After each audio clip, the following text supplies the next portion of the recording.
Bonjour, c'est Cyril Lignac, bienvenue dans ma nouvelle adresse, Bar des Prés, avenue Montaigne.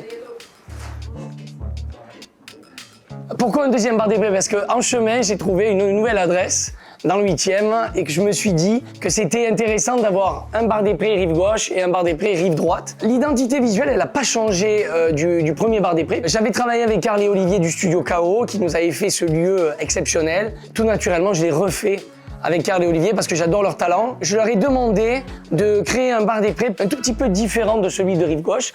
Et donc ils l'ont fait en ajoutant du bois, on a gardé les mêmes marbres, l'identité visuelle du pan sur les fauteuils, le bleu marine et ce comptoir qui fait vraiment le Bar des Prés. Et puis on a une terrasse aussi devant puisque le lieu s'y prête et qu'à Saint-Germain, on n'a pas de terrasse devant. Juste derrière, la cuisine où on voit les cuisiniers travailler, couper le poisson, assaisonner, préparer les assiettes et ça, on est vraiment proche de l'artisanat, que ce soit autant dans le cocktail que ce soit dans la cuisine. Ça, c'est très important. Alors au Bar des Prés, on va travailler du cocktail dans l'inspiration japonaise, donc avec des ingrédients japonais, des saveurs qu'on retrouve facilement comme du yuzu, du shiso, du bambou, de l'aloe vera ou du litchi.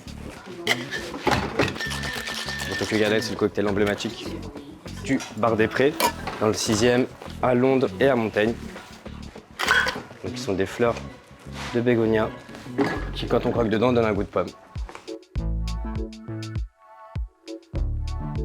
La cuisine du Bar des Prés, moi je dis toujours que c'est l'art du cru.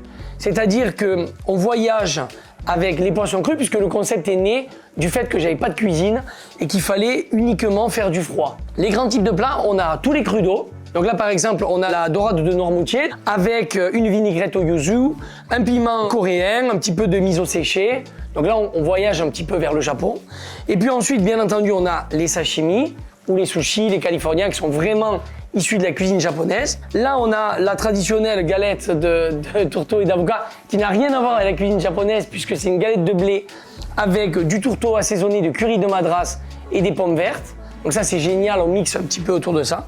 Et puis là, on a un joli thon avec une sauce karashi, donc une moutarde japonaise, un peu épicée. Mais on travaille aussi des asperges directement de Provence, qu'on cuisine avec un peu de miso. Donc on mixe un petit peu les saveurs, il n'y a pas de limite. Ce qui est intéressant, c'est de travailler autour du cru, apporter du goût, des saveurs, de l'émotion à travers un plat juste coupé au dernier moment.